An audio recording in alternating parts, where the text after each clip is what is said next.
How many of you used Cliff Notes when you were in high school or college?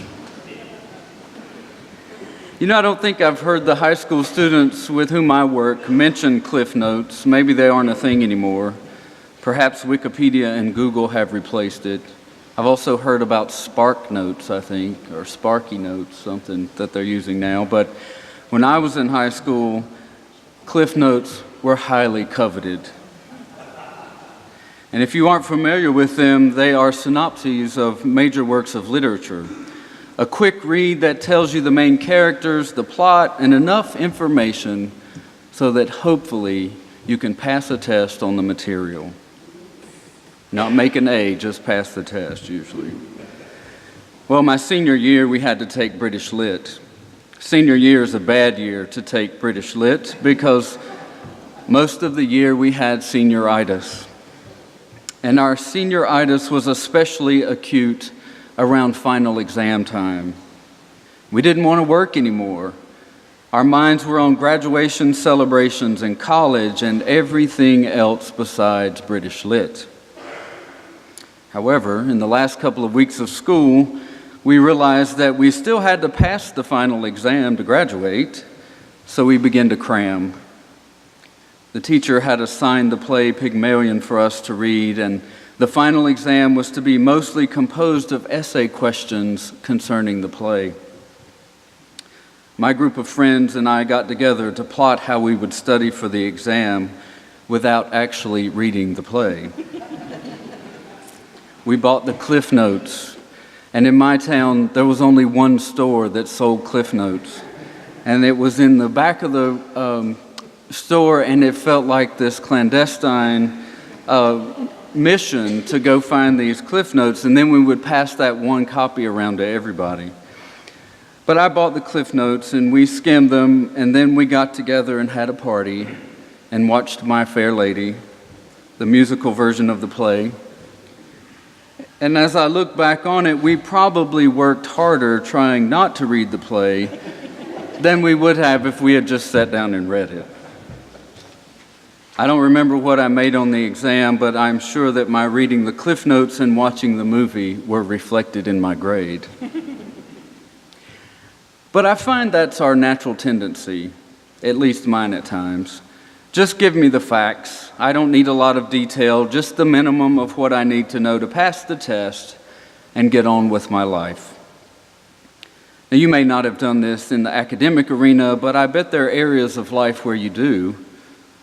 I notice that now social media and texting are the places where I want the least amount of detail.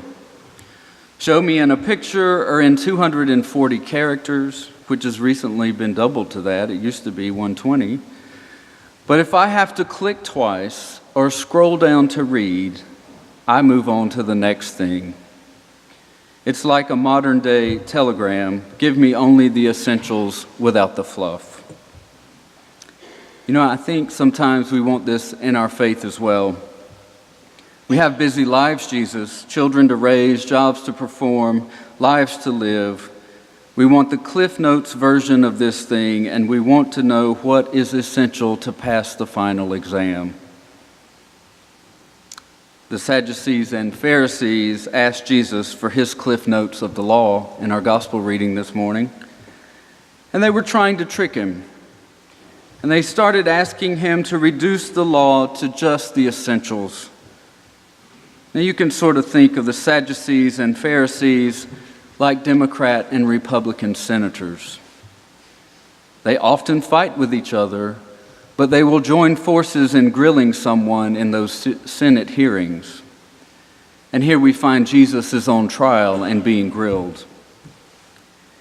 The Sadducees are first to throw out their line of questioning, which comes before what we read in the gospel today. And their question concerns the resurrection, the general resurrection when all will be raised. Now, the Sadducees did not believe in a resurrection. And you can remember this because they are sad, you see.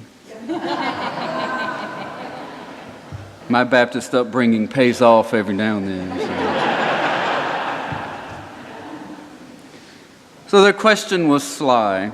and they ask, if a woman is married 7 times, in the resurrection, which one of the 7 will be her husband? It was a question geared toward ridicule of the belief in resurrection rather than an actual concern that they had.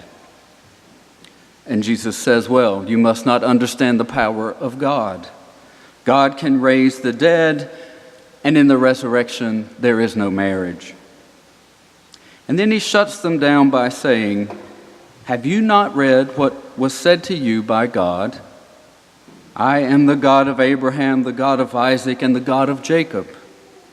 He is God not of the dead, but of the living. And he shut them down. They couldn't ask anything else. So next up, the Pharisees take their turn. The Pharisees did believe in a resurrection, so they fire at him a question about the law. What is the greatest commandment, Jesus? With all the 613 laws in Torah, surely you can reduce it down for us.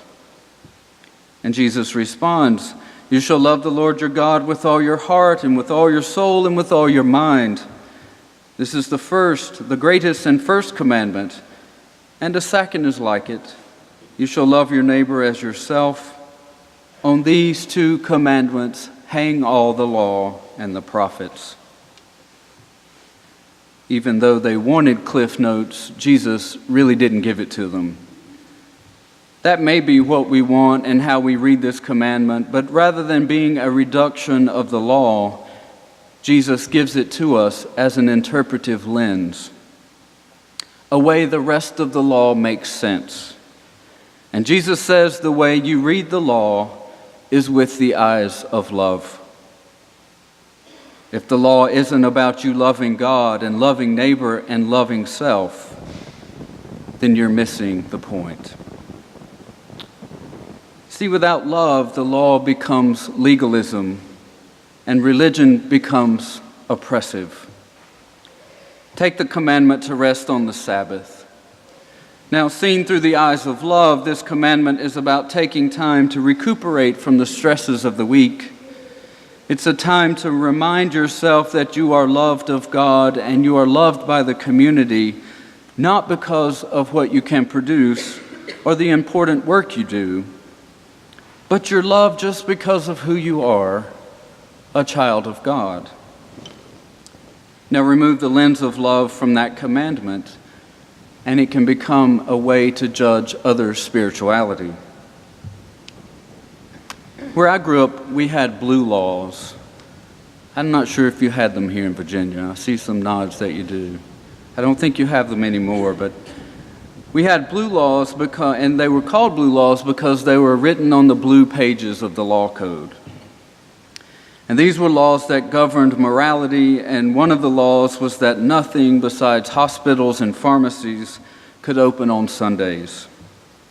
Sunday was about church and family, and nothing was to get in the way of that. But in practice, it became a way to measure someone's spirituality. Sunday afternoon rolls around and everyone is resting from church and after a big meal, and you hear the neighbor fire up his lawnmower, and you start to judge. Does he not know today is Sunday? You don't mow the lawn on Sunday. You have 6 other days in the week to do that. So the question in everyone's mind was not, how is love served by this law? Maybe this guy enjoys mowing the lawn and doesn't see it as work. But without love, the question became, who is keeping the law, and what does it mean about their religion if they aren't? See how oppressive religion can get without love. Now, as we talked about last week, Jesus came to set the oppressed free, to open blind eyes. Love is the only way to do that. And love is the only lens through which we can learn about and understand God. So when you hear love God with all your heart, soul, and mind, and love your neighbor as yourself, don't hear that as the cliff notes, as the bare minimum, as the only thing you need to do. Hear it as the crux of all that God has done and is doing in the world. It all hangs on love, and if it's not love, it's not God. Amen.